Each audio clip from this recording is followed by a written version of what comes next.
Let's welcome in Mike Morgan, our first guest on the hotline tonight. We'll talk a little Braves with Mike. It's a good time to talk Braves with Mike because they've actually won 2 straight. All they needed to do was play maybe the only team worse than them, Mike, the Minnesota Twins. Yeah, it's a battle for the number 1 pick. You know, I mean, well, the Braves blew it. They blew it then. They should have lost. I know. There actually was some talk about that, believe it or not, around here about the, you know, does it really matter? Does it not matter? I mean, the truth of the matter is, unless a once-in-a-generation player, and although he's hitting in the 230s, Bryce Harper would be a once-in-a-generation guy. Steven Strasburg, you know, the Nationals really had 2 consecutive years with the number 1 pick and a once-in-a-generation player. Other than that, really, the number 1 pick guarantees you nothing in the baseball draft. And a lot of times who you think the number 1 player is, 10 other teams have a disagreement on that. So, you know, there's not a Chris Bryant that I know of coming out that, you know, had 30 home runs in a college baseball season when everybody had about 5 or 6. You know, there's not a player that's dominated recently. And of course, as we all know, high school kids, you're really rolling the dice. So whether it's 1, 2, 3, 5, the Braves will have a top pick again. That's not going to be an issue, but how much does it mean? Which number it is? I don't think it's a whole lot. Here's the thing. I mean, they need help, and they're going to have to, even if you get the number 1 pick, that's a guy that you're not going to see for at least 2 to 3 years. So what can they do? What are they going to do here to get better fast? And are we looking at a 4 or 5 year rebuild here? Oh gosh, I certainly would hope not for the front office sake, because I can tell you the fans down here, they're not thinking 4 or 5 years. They look at it as they've seen 2 incredibly crummy years back to back, and they've seen some of their more high profile players dealt, like a Craig Kimbrell, like a McCann, like a Hayward, like an Alex Wood, like a Andrelton Simmons, Shelby Miller. I mean, you get the idea. They have dealt all these players that were proven commodities. Now, you could, granted, some have not panned out. Shelby's been awful. Jason Hayward has been every bit what I thought he would be, which is a guy that's never going to hit for a ton of average or a ton of power. But at some point, you have to return on that investment. And an ROI for a major league team is not 4 or 5 years when you deal those kind of players. They expect that return on investment within 2 years tops, and everybody's pointing toward 2017, the new ballpark, all these young studs they've been hearing about, and now it's I think it's not even just 2017. I think, you know, the second half of this season, you're going to see some guys get called up from AA and AAA that are going to get a chance to start to make some noise and kind of whet the appetite. Swanson and Albies would be at the top of that list, 2 middle infielders. Swanson, of course, the former Vanderbilt Commodore. I think those guys will get a shot here in the next month or so. You mentioned guys that have been dealt away, and we're about to hit the trade deadline here. Are they going to, be active here? I know they're not buying. They're not going to make a splash deal there, but are they selling any more major assets at this stage? Well, bottom line is they only have 2 great assets, and that is Freddie Freeman, who's been as consistent as any player on this roster over the last 5 years, and Julio Teheran, who's enjoying a career year. And everything that I've been told is that they're not going to deal either one of those guys. I know you're going to be on Twitter and on everything else. You're going to see conjecture as to whether or not that would happen. Strike while the iron's hot, get maximum value, blah, blah, blah, blah. I don't think they're going to deal either one of those guys. So if you don't deal either one of those guys, what value do you, what do you have that anybody wants right now? Because typically teams that are in contention, they're not dealing for prospects. They're dealing for guys that are already getting it done at the major league level. Well, the Braves don't have too many people getting it done at the major league level. So I think it's going to be a pretty quiet period, a couple minor deals here and there. Braves made one of those yesterday that I don't think is going to be a big impact. But I don't think they're going to be major players in the next couple of days. Well, you look at it, Mike. Obviously, the scorched earth, if I may use that term, approach. You look at a lot of that in the NBA where teams get very bad in order to get very good. You don't see it that much in baseball. Would it be fair that two examples of that have mixed, I guess, results would be Kansas City and Houston? Kansas City, Houston, the Cubs, the Mets. Yeah, I think those would be four examples of being really bad for a couple of years can mean being really good at the end of the rainbow, so to speak. Yeah. I think that's certainly the blueprint they're hoping for.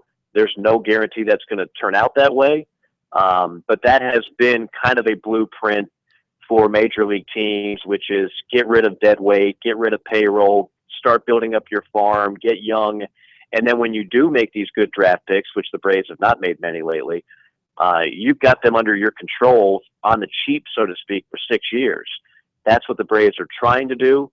Some teams have been able to do that, but it's important to note, bro, some teams that have done that have failed miserably and have just stayed bad too. So it's still a gamble. Mike, I know we got to let you go because you have a hoops game you're running to. Not one that you're calling, but one that you're playing in.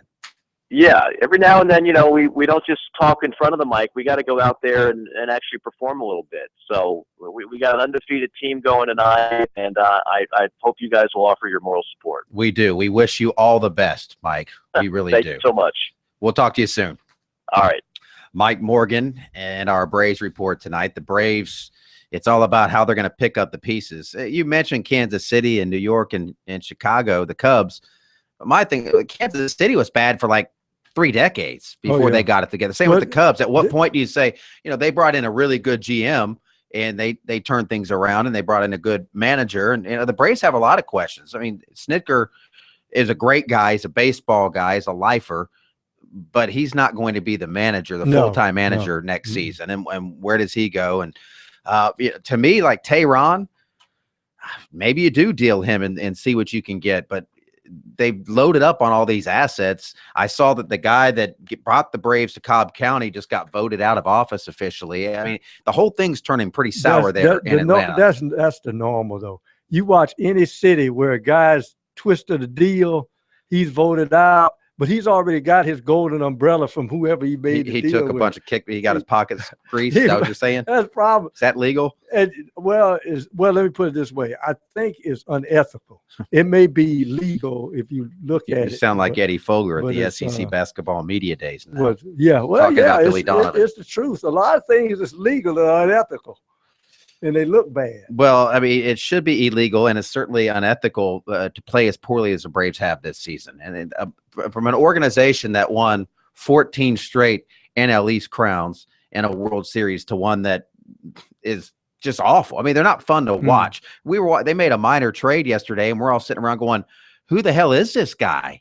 And he's giving hugs in the clubhouse. We're like, "I've never heard of him." I mean, they're kind of like a real life version of the roster on the movie Major League. You don't even know who these guys are. And it's just they're either past their prime, Jared, or they never had one.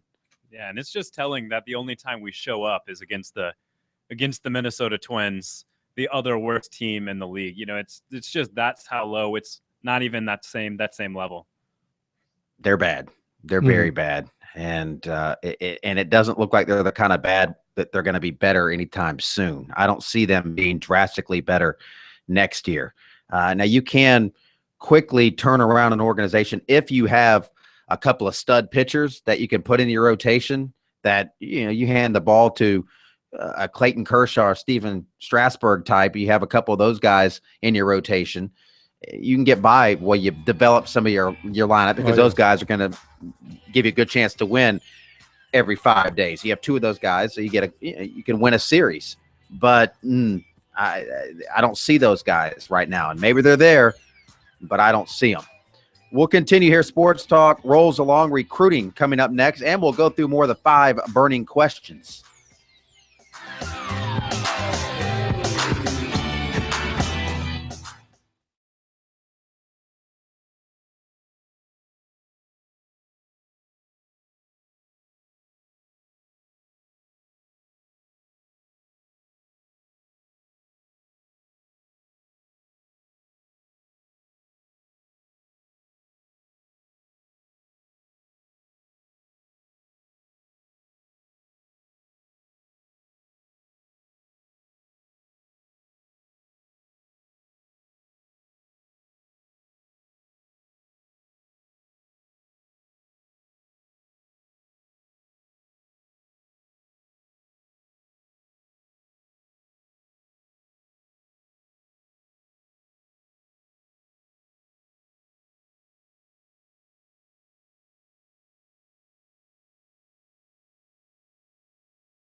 Coming up in our next hour, some comments from Panthers coach Ron Rivera as they begin training camp. Coming up in our next segment, recruiting. Stay tuned for that. Coming up right now, we continue playing our fun little Game 5 burning questions. Lots and lots of responses coming in. J-Dog, you ready to go? I'll let you go, and then I'll do some of the ones on Twitter. You ready to rock and roll? The 5 burning questions? I'm ready to rock and roll. Let's do this. Burning question number 1, will USC make a bowl game? I'm going to put some cream on this one. No, they will not. This burning question, not so burning. Yes. All right. Number 2, will Clemson return to the college football playoff? Now, if you remember with this one, I already said 2 losses. So that's no. So maybe with some magic. That'd be major magic. Maybe with 2 losses. some big magic. And I think I'm the only one bucking this trend here. I think we have unanimous support so far. Yeah, you would be the first one. Yes. So here we are. I'm the one on fire for this one. Yes. Okay. So you're going no. Couple of no's. You're really endearing yourself with Gamecock into your teams from the Middle State. Dose. 2. Okay. Keeping with pro in this one. Citadel and Charleston Southern, you're 2, I assume. We go. Okay. Best football player in the state not named Deshaun Watson. This ought to be good. So here's my deal with this is I hate that offensive players always get the fanfare behind questions of one of those this guys sort. Doesn't like offense. So we're gonna chop that one off the head, and I'm eliminating those offensive players. I'm gonna go with Ben Boulware. Ben Boulware. Rocking the nice suit to media day, got a good personality. We're going with him. He did have a different suit, and he definitely has a good personality. So you're not the only person. I saw some people on Twitter going with Ben Boulware as well. All right, what game not involving a state team are you most excited to see this season?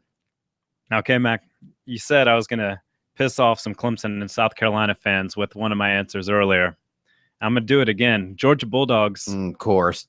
At UNC. Get to see the beginning of the new era with Kirby Smart. So we'll see how he plays. He could just not show up at all. Yeah, North Carolina's going to beat him. That'll be a nice start for him. And everybody's going to wonder where Mark Richt is at halftime.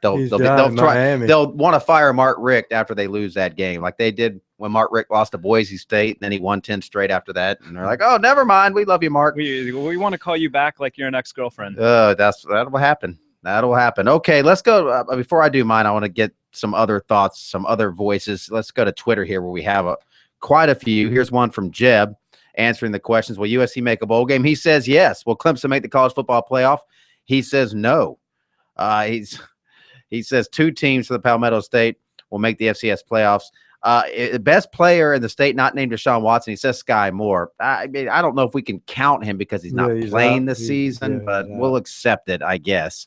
And the game he's most looking forward to, hey, he agrees with you, J-Dog. He's going with UGA, North Carolina. That's one that I'd have pretty high up on my list too, especially the fact that it's in the opening weekend.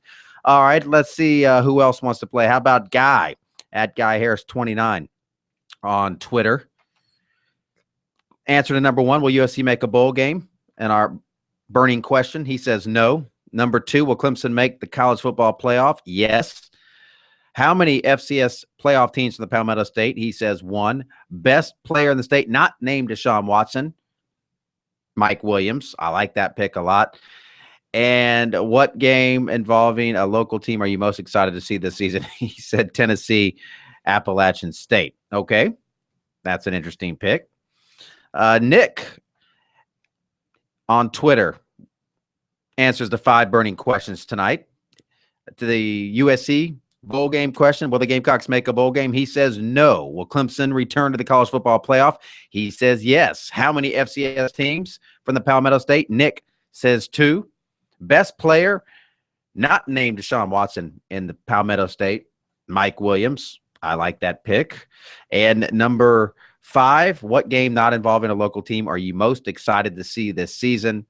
He says Ohio State at Oklahoma. Did you see Oklahoma is actually wearing T-shirts during the summer and the offseason that say "We Too Deep"? And you know that is a Clemson phrase, the "We Too Deep." The last time I actually saw Dabo Swinney singing that little chant, they had a whole thing that goes with it from a song, and he was out there chanting it on the field after they beat Oklahoma in the Russell Athletic Bowl. Well, you know, the interesting thing that Dabo has figured out, and South Carolina has to figure it out. I think Muschamp knows that, which is why I go back to why I thought he was talking up his team, and that is, as much talent as Dabo has at his disposal, he exploded, and I think it was staged, but he did explode when the guy said Clemsoning, because he doesn't want to hear any negative thing, no malware getting into that system. And that was one of the things, because that can make a team fall off the rails just as quick as a lack of talent if the brain didn't focus on what you're doing.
Let's jump into some recruiting, and then we'll get on with other things here on the program. And tonight's recruiting report, in memory of Phil Kornblut.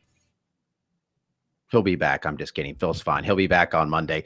A defensive back, thank goodness, too. I've never been more excited for Phil to return from vacation. Defensive back TJ Carter of Nashville has offers from USC, Auburn, Georgia Tech, Memphis, Louisville, Mississippi State, and Cincinnati. He says South Carolina is really at the top of his list. Carter has been to Memphis and Louisville. He'd like to get to USC as well, possibly for an official visit.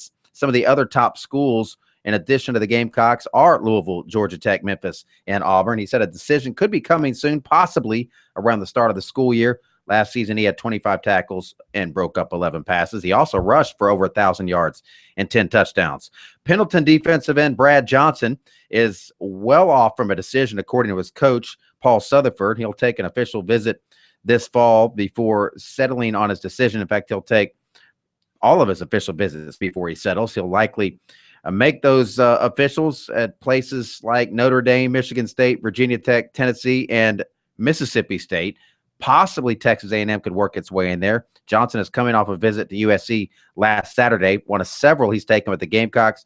And his coach said it'll be up to him to decide if he wants to spend an official on the Gamecocks. Johnson was not able to get on some campuses this summer because of health issues with his mother. Michigan State and Notre Dame are the two visits Johnson definitely wants to take this fall. Per the Big Spur, defensive back A.J. Terrell of Atlanta visited USC Wednesday. He was at Clemson Saturday. Defensive back Natron Culpepper of Miami told 24/7 Sports he's down to USC, Michigan State, and Tennessee. Plans to make that decision in August. Wide receiver Jeremiah Holloman has a USC offer, but did not include the Gamecocks in his top 12 that he released Wednesday. His dozen are Georgia, Tennessee, LSU, Miami, Oregon, Notre Dame, Auburn, Southern Cal, Oklahoma State, Michigan State, North Carolina, and Penn State. Defensive back Marquise Bell, a Clemson target, will make a commitment announcement on December 1st. So mark your calendar, everybody, December 1st. He'd originally planned to wait until National Signing Day.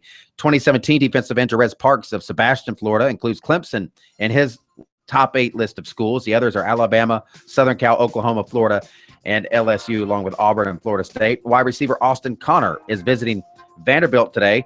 2018 linebacker Tredja Mitchell of Virginia Beach will visit Clemson Friday. We mentioned Shaq Davidson, former USC wide receiver, is going to land at Jacksonville State. Basketball news, 6'6" Naj Marshall of Greenbelt, Maryland, has trimmed his list to 7. USC, Maryland, Rhode Island, Xavier, TCU, Virginia Tech, and Pittsburgh. He visited USC in late June. USC target, a point guard C.J. Roberts of North Richland, Texas, was offered by Missouri. He plans to visit USC this fall. 6'5" Vince Cole of James Island committed to the College of Charleston today. And one baseball note, right-handed pitcher Cole Biven of Florida switched his commitment from USC to East Carolina. That's going to do it. Top of the hour break. We'll be back with more Sports Talk.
Live from Columbia, this is Sports Talk on the South Carolina Radio Network. Be a part of tonight's show.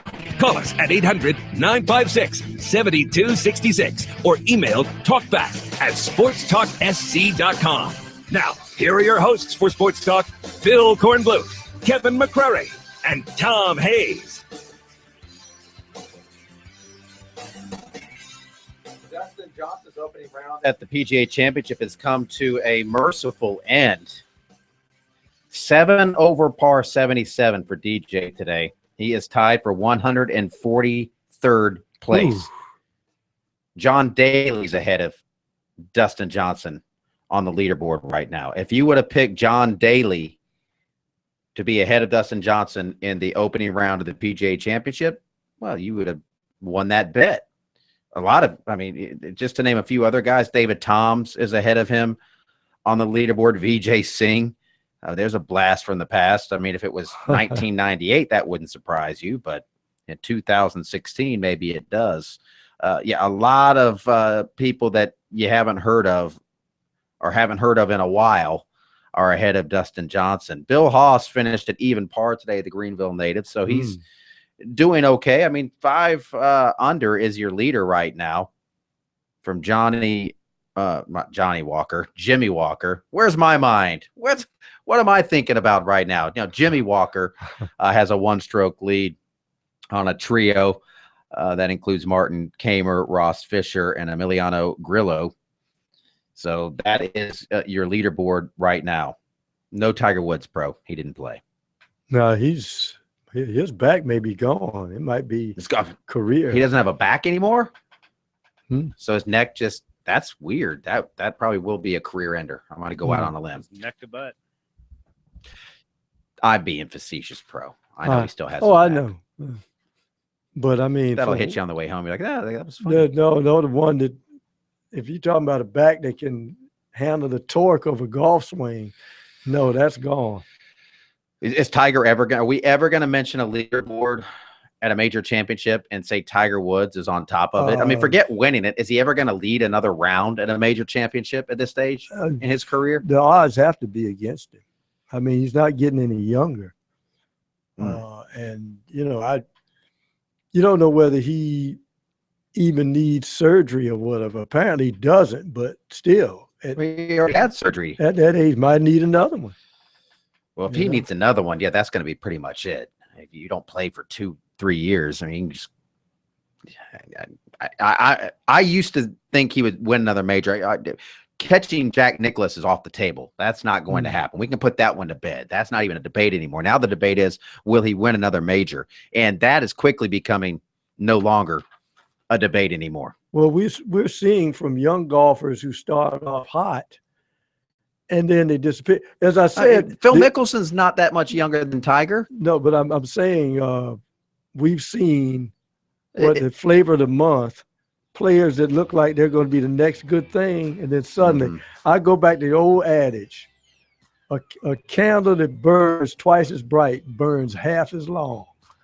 And sometimes you can have a tremendous career and poof, obviously off the course things got in Tiger's way. It seems to me you lived your life. Oh, sorry.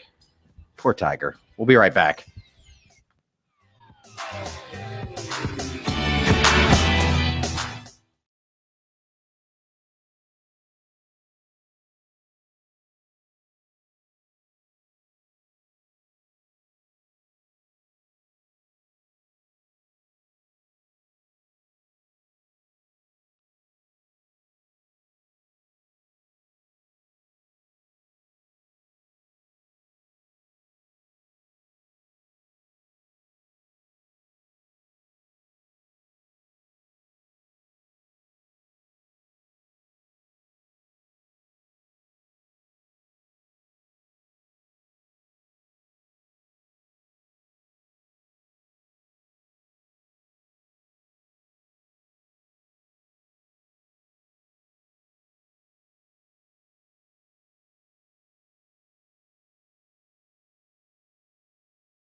And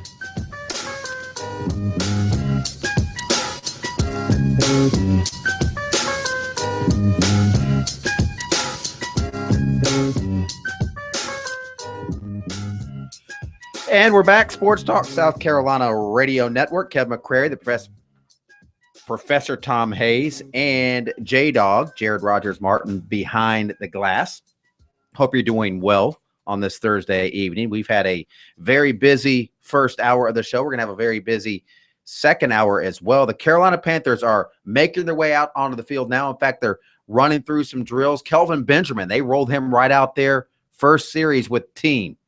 They're not easing him back in there. He's going right back out there. Remember last year, right around this time, he had a major knee injury that cost him his entire 2015 season with the Carolina Panthers. So he's back out there. Luke Kuechly's out there. Ron Rivera is out there too. Before he took the practice field, he had a few things to say to the media, including that big target that is on the Panthers' back, being the defending NFC champs and making that trip to the Super Bowl. Not going to sneak up on many teams. Well, I think the thing going into this training camp is, as far as I'm concerned, my feeling is we're the hunted. We're where a lot of people want to be. And so I think, as far as we're concerned as a football team, we have to take care of our business and we have to do things the right way. And that's what I'm excited about. We've got to most certainly hold ourselves accountable for everything we do as a football team. Ron, when we last talked to you, I think in minicamp, you said something about how you didn't feel like you were the hunted and that it started 0-0 and all that stuff. I say you that? Didn't want the yeah, you did. Okay, well, okay. Well, I mean, did you talk to someone yeah, over the last 2 weeks? But the truth of the matter is everybody's 0-0. But again, sometimes your reputation is going to precede yourself, and I think that's kind of where we are now. I mean, people are going to look at us and say, oh, well, last year they were this and last year they were that, which is fine. But the truth of the matter is, people are going to approach us a little bit different than they have in the past, and that's just a function of the success we've had. The thing that we have to understand is that's exactly what we're going to get. We're not going to be able to show up and take anything for granted or take anybody for granted. We're going to get their best. So we most certainly as a football team have to prepare like that. And that's probably the most important thing that we have to understand is that we are going to get the best. An NFL roster changes probably more than any other professional roster from year to year. But to have the core of your team intact and together, talk a little about how that affects your preparation. Well, I mean, you do have the core for the most part. We're returning all 5 starting offensive linemen. We're returning the bulk of our defensive line, our linebacking core, stuff like that. That's great. But the thing that you have to work on and develop is that rapport. What we had in that locker room is going to be different, vastly different, and we've got to be able to make sure we create the 2016 version. You can't use the 2015 version of 20. It ain't going to work, and that's one of the things that we have to work on and develop as a football team. On that message of combating complacency, like you were just talking, how do you drive that home? How will you do anything different than you have in previous camps? Well, I think my perception, the coach's perception, the player's perception on what's good enough has to change, and it has to develop, and it has to be more forward thinking in terms of those things. I mean, we really do, because the thing that we don't want to do is be complacent. And again, think that we can just show up, and that's going to be the challenge. It's going to be the challenge of the coaches and the players. And the thing we have to understand is we have to be held accountable. I mean, we have to hold ourselves to a higher standard, a championship caliber standard, if you will, because, as I said, we are going to get everybody's best, and we have to be ready for that.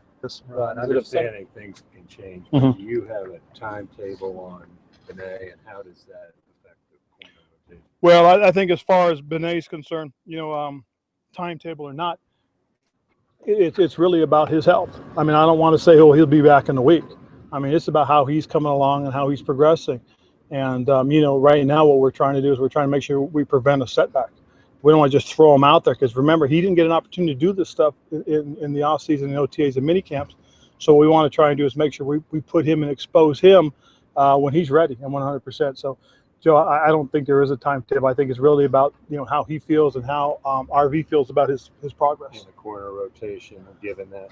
All the guys that are healthy are going to rotate through, and you guys know that one of the things that we do is we work the young guys in a lot, and there's going to be a lot of opportunities for everybody. And how the rotation works out every day will be mapped out by Sean McDermott and Steve Wilkes, and they'll go from there. Is there a level of disappointment that Benet's not no, ready yet? There is no disappointment. especially when it comes to injuries. You know, a young man can work as hard as he wants, but again, it's going to heal. It's going to heal in its time, and we're not going to throw guys or expose guys before they're ready. Ron, Luke and Kelvin are ready to go. Yes. Luke got the all clear. Kevin got the all clear. But again, we're going to bring guys accordingly along. I mean, we're not going to just throw guys out there that just because they've been given the all go. You don't want to throw guys out there that haven't been out on the field, and all of a sudden they're going from 25 miles an hour to 100 miles an hour. So we're going to be very judicious with the young men that were that did not participate in OTAs and minicamp. And yes, Kelvin Benjamin and Luke Kuechly are both practicing with the team and went through their first team session. So the Panthers are off and running there in Sparkle City, Camp Wofford. And what a great event that's been for the upstate, for the Spartanburg area. And now with the Panthers doing so well, they're going to have huge crowds there, which is great for the restaurants, everything around the city. It's good for our state. The Panthers, when they arrived, they were wearing shirts, because this has been the big knock with the Panthers. That I don't think it's ever been a fair knock, but it has been the knock. And there are still some people that say this. Well, they're the Charlotte Panthers. It has nothing to do with South Carolina. Well, they train in South Carolina. Their owner is from South Carolina. They're right. Yeah, they are in Charlotte. They didn't build the stadium on the border like Carowinds, where you can walk across the border in the stadium and have the 50-yard line where half the field's on. No, that didn't happen because it's in Charlotte. That's okay. Charlotte is a big city, bigger than any city in South Carolina. It makes sense, but they are still the Carolina Panthers. They're still the Carolina's team. Anyway, they had these T-shirts that were actually pretty cool. It had the North Carolina logo and the South Carolina State outline on it, and it just said One Carolina across it. And they have made a big effort. If you go to Bank of America Stadium, right there above the scoreboard, they have the North Carolina flag, and on the other side, the South Carolina flag, and in the middle, the Carolina Panthers flag. I mean, they are the Carolina Panthers. Well, the bottom line is, if Jerry Richardson and his group would have made the presentation and sold Charlotte, they would not have gotten an NFL franchise. This had to be a regional franchise. And J-Dog, you know this, because even if it's in one state, that's what Minnesota did to get the Vikings. That's what they had to do. You regionalize the franchise. This, how many people we have in a 2-hour radius or 3-hour radius, I should say, of Charlotte, North Carolina. So they sold all that perimeter from Charleston all the way around, encompassed the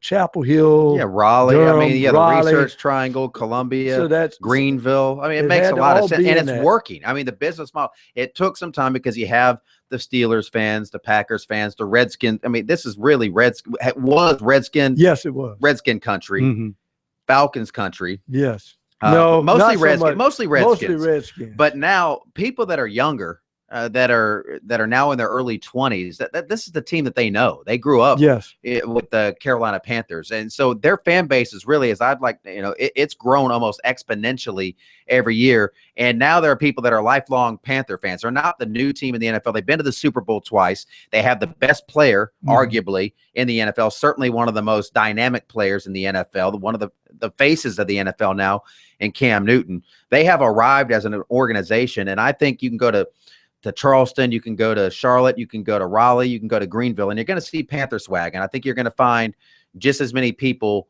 in this state now that are Panther fans, if not more, than other teams. And it's not only that, you see people outside of just the Carolinas starting to wear Carolina gear. And that's the real mark that it's not just a Charlotte deal. It's extenuating beyond the state lines into the region and the rest of the NFL. And some people just like the colors too. I remember when the original Hornets came into Charlotte and they used that teal.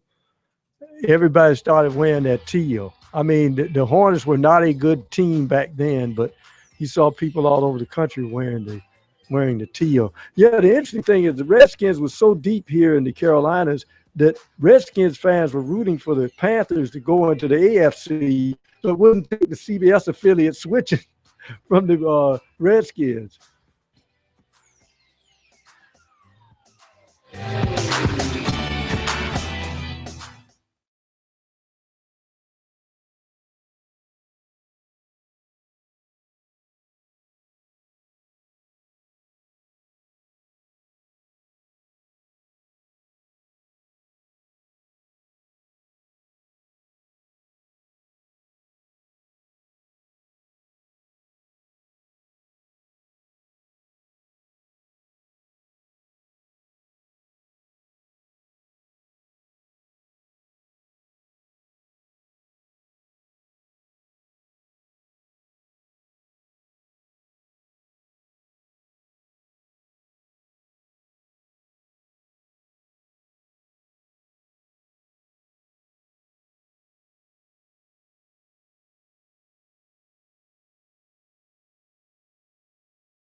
Our 5 burning questions on Sports Talk tonight. Will Muschamp make a bowl game? Will Clemson return to the college football playoff? How many FCS playoff teams from the Palmetto State this season? What football player in the state, not named Deshaun Watson, is the best player in the state? And what game involving, or I should say not involving a local team, are you most excited to see this season? We went through a lot of these in hour number 1. We have more on Twitter if you want to call in your answers. 800-956-7266 is the toll-free number that you can reach out and grab a line. I'll go ahead and do mine because I haven't done mine yet. The 5 burning questions. Number 1, will USC make a bowl game? I'm going yes. That's a limb. That is a limb. And as preseason camp progresses, these burning questions could get burned up. That we might burn this tape so no one ever remembers me saying that. Your key is this: 3 games on the road. I think they get to 6-6 if they win 2 of those games. Because by that time, those young players, including whoever ends up, even if you have Orth quarterback, they would have had some tape, got some experience, and then sitting there, with almost a month and a half at home. Right. So it'd be interesting to see what happens. But those 3 road games early in the SEC are crucial. Yeah. Will Clemson return to the college football playoff? I'm going yes. How many FCS playoff teams from the Palmetto State? I got to roll with 2 here, and I would pick my 2 as Charleston Southern and the Citadel, because the other 2 teams, Wofford and Furman, if one of those 2 teams gets hot, and I would never rule that out, especially we talk about Mike Ayers, but that's probably going to take out the Citadel. I mean, how many Southern Conference teams are going to get into the playoffs this year? Chattanooga is going to be tough. Maybe they get 2, but I doubt we get 2 from the Southern Conference from our state in addition to Charleston Southern. So that was a thought process there. Best football player in the state, not named Deshaun Watson. Several others on Twitter gave the same answer as me because they're very smart. Mike Williams. I thought about Artavis Scott. He's a very dynamic player. I like Artavis Scott and his game quite a bit. The Wayne train, Wayne Gallman would have been a good pick too. But I think the second best player in the state is probably on Clemson's roster. What game not involving a local team are you most excited to see this season? I'm going the good old-fashioned Florida-Tennessee matchup. That one will probably be for the SEC East. Do we have we have time to go to the phones here? Is this for 5 burning questions? It's not a 5 burning question, so we can hold it for a little bit. Okay. Would someone want to get a little bit more with the Panthers? A little more with the Panthers. Do we have to? We're on a break here. We're in that in-between zone, J-Dog. I'll tell you what, let's hold. I'll make an executive decision because I don't want to cheat somebody out of time. Hang tight. Quick break. You have the KMAC golden word of honor that you will be first up on the other side of the break. I have other stuff to get to. I have Lamar Jackson, an interview with the Louisville quarterback standing by, but nope, the callers will come first. So we'll get to your phone calls coming up after the break as Sports Talk cruises along here on a Thursday evening on South Carolina Radio Network.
promise and a promise kept. We're going to the phones. We have some people holding. People have held patiently. 800-956-7266. Also a chance to answer the 5 burning questions if you want to go on the air and answer those. A lot of people have gone online and answered them.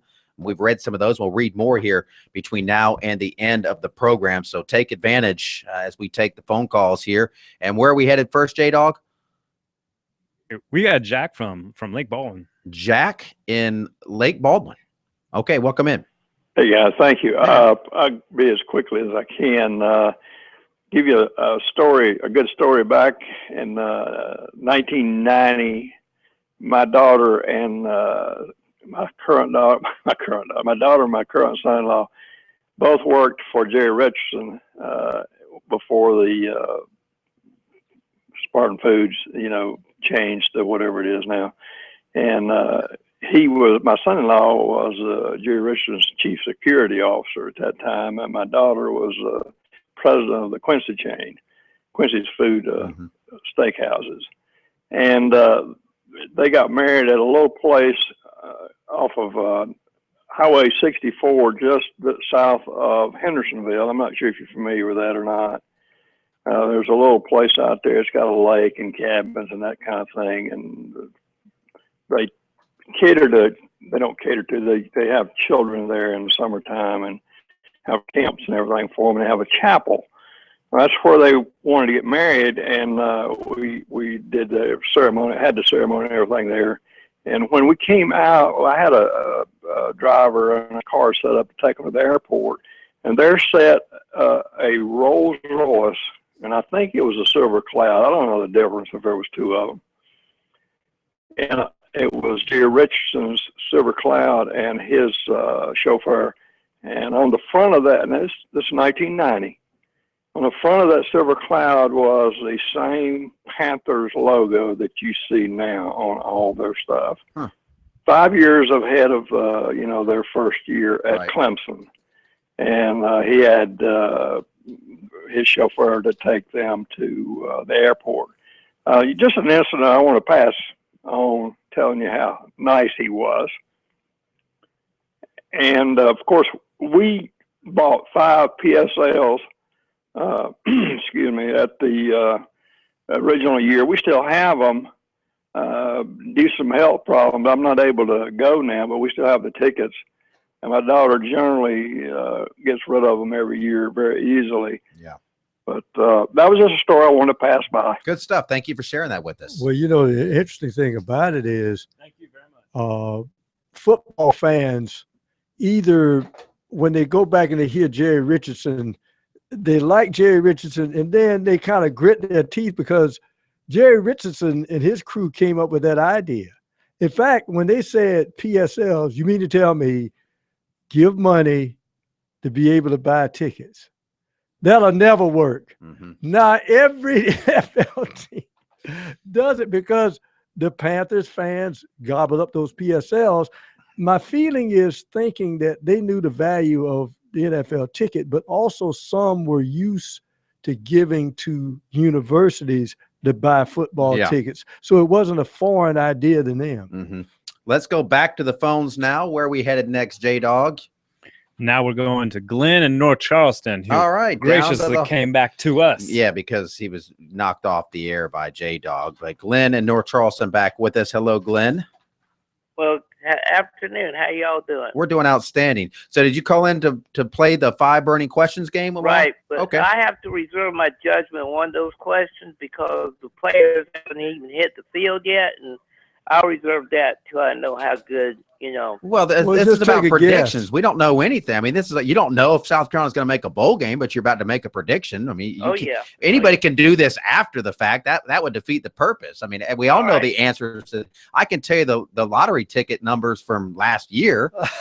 Oh yeah, how about do that? And then I won't have to worry about money for a while. Well, no, you would because it's from last year. I mean, that's old. Now, if I could tell you for next year, then you'd have some money in your pocket. All right, let's play. Let's play 5 burning questions. All right. Will USC make a bowl game? Yes. Okay. Will Clemson return to the college football playoff? No. Okay.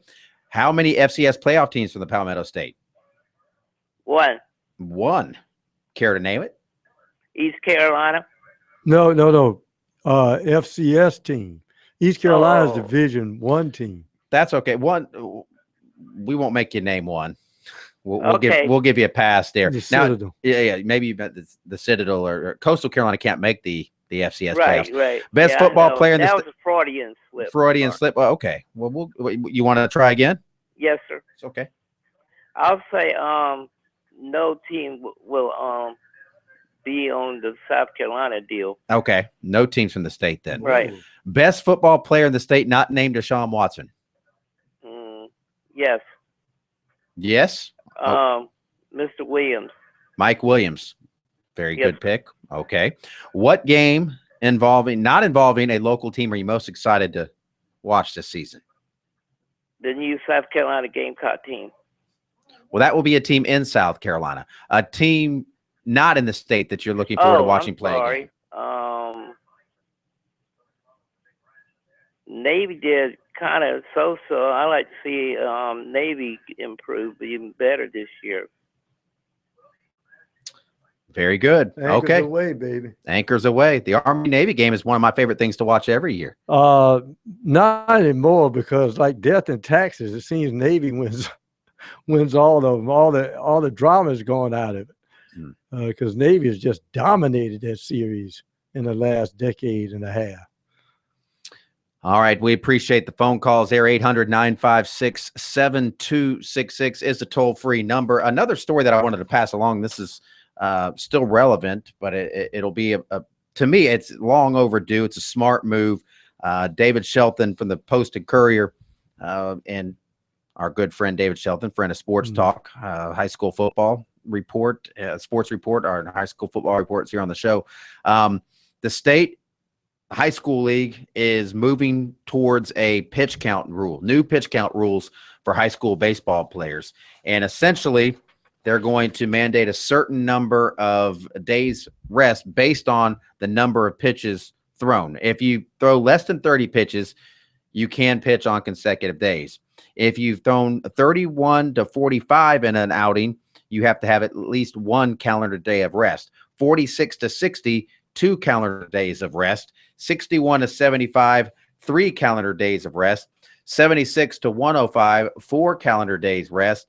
And 106 to 120, you have to have at least 5 days off, and you can't throw more than 120 pitches in any outing. Now, we've had a lot of innings. You know, they could say a pitcher can only throw X amount of innings per week. So you say, okay, you can't throw more than 10 innings in a week. But some guy could throw one inning and throw 40 pitches in an inning. Exactly. And so really it's all about the number of pitches that you're throwing. And I think this is good. I wouldn't mind seeing something like this on the college level too. It would just make it a lot easier. I mean, now coaches, some coaches are saying, I don't think it's necessary. I've never thrown a guy over 100 pitches, and most coaches don't, but you have some that might be coaching the varsity baseball team just because they needed a guy to coach the varsity baseball team that doesn't know what he's doing or how to protect these guys. It kind of protects kids from those guys because there are some of them out there, unfortunately. Now in South Carolina, high school baseball is a big thing, and there are some great high school baseball coaches that run their programs a lot like a college program. A lot of the high school baseball coaches, at least several of them that I know, played college baseball and played at a high level, and they understand how to protect the pitcher, and they're not going to go out there and endanger a kid. Now, I've had people argue, look, most of those kids aren't going anywhere. They're not going to you're not worried about their arms as much. They have that, quote, rubber arm. Give somebody else a chance. Let somebody else, as they say, let somebody else be a hero. Don't let somebody else play. You know, rather than throw a guy 120 pitches and then come back and start them 3 days later, let another kid play. I mean, it's high school baseball. I got to win, though, K-Mac. I need to win. Got to win. It's all about winning. So that'll be I think a very good move.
Let's do a few more of the burning question answers. Let's go to our Sports Talk Twitter feed at SportsTalk SC. By the way, if you're not following us, you need to do so now. I mean, you can follow us on Twitter, follow us to our car in the parking lot.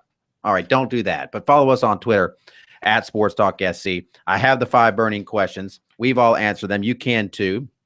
We've had some, well, pretty entertaining answers, to say the least, and we can continue.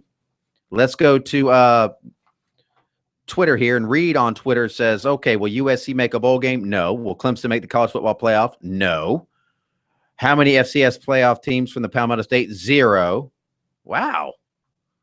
This guy is very positive. This is a very positive guy. Yeah, very much into South Carolina sports. Well, he's a coastal guy based on his Twitter feed. It appears favorite. Hop Henderson is the best player in the state, not named Deshaun Watson. That's a coastal guy. So there you go. He just doesn't.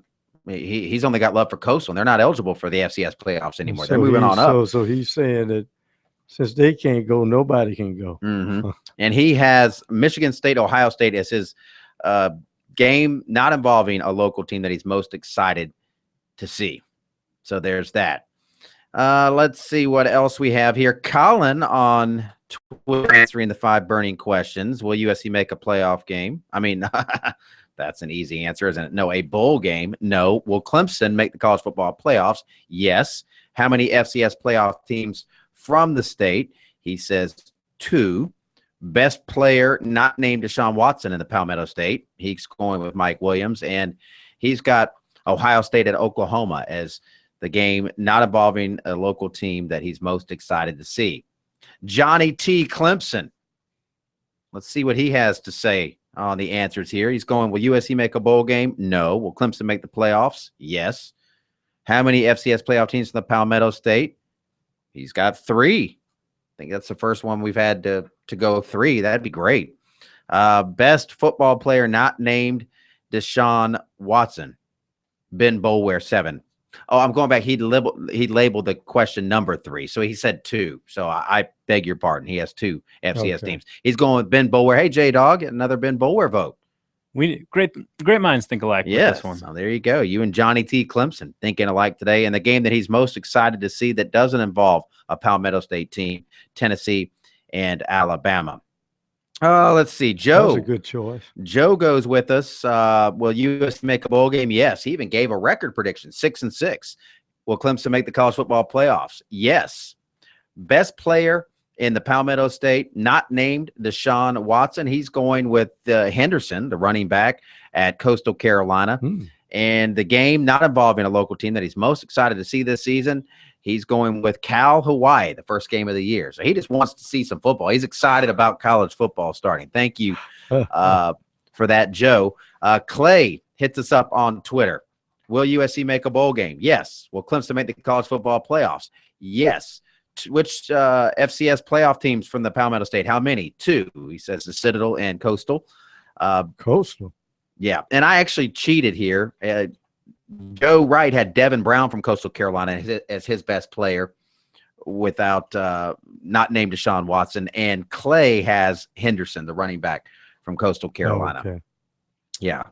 I jumped ahead here on my Twitter feed, and I apologize because Joe also had LSU Wisconsin at Lambeau as a game he's most looking forward to, and it was Clay that was looking forward to the Cal Hawaii game. So look, we're at the end of the show here, and apparently my mind has turned into a sausage patty. I want to see how many LSU people travel up to Lambeau Field. That would be interesting. My guess is somewhere between a lot and a lot. Just straight up the Mississippi. You could take a tugboat the whole way there. But you're paddling upstream, though. That's tough. A lot easier coming back down the Mississippi than it is going up.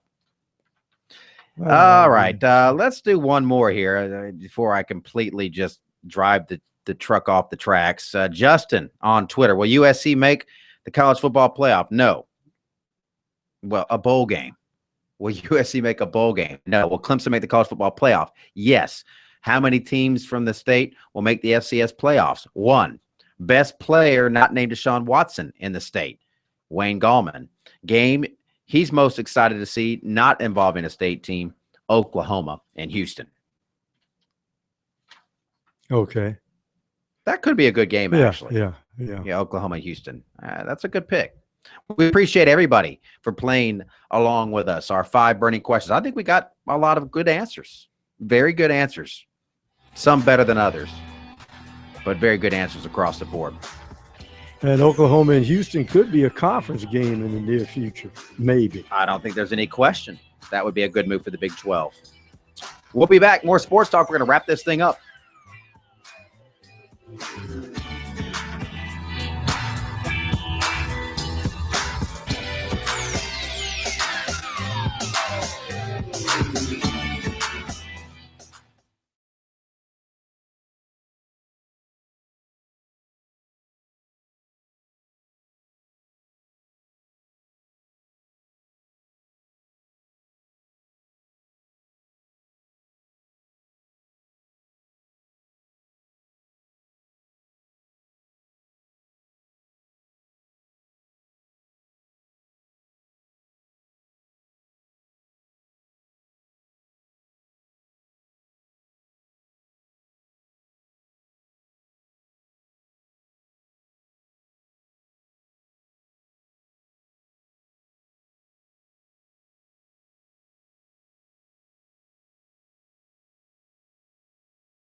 If you're just tuning in and haven't looked at the PGA Championship leaderboard and you're a Dustin Johnson fan, I'm going to just encourage you now, don't look.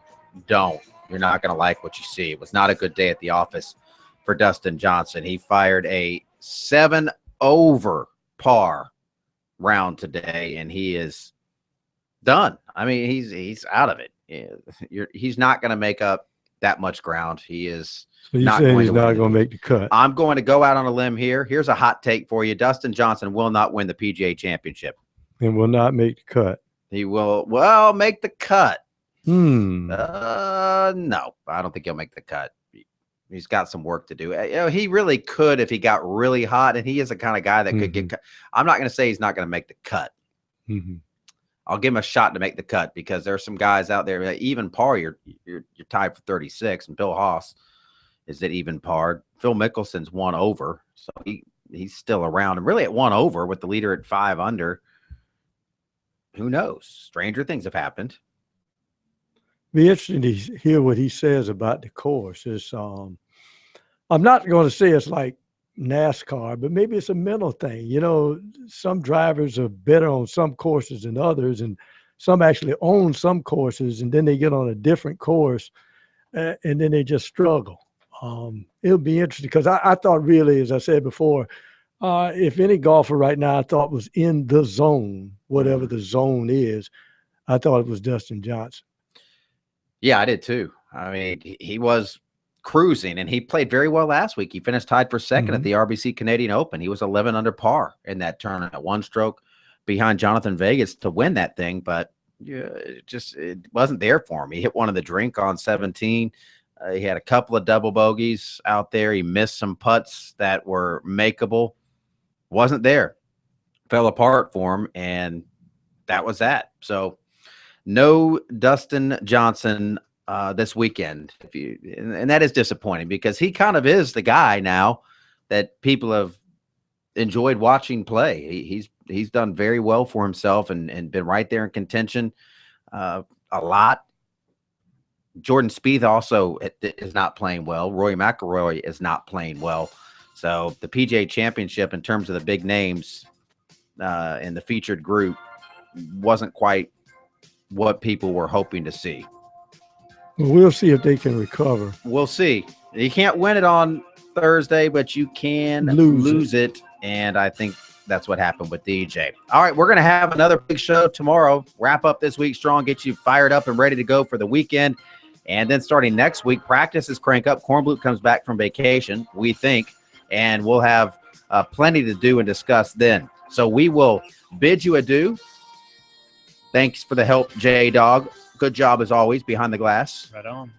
Pro. Enjoyed it as always. And thanks to all of you. We'll see you tomorrow night here on Sports Talk. Same time, same place, right here. Forward to seeing you then.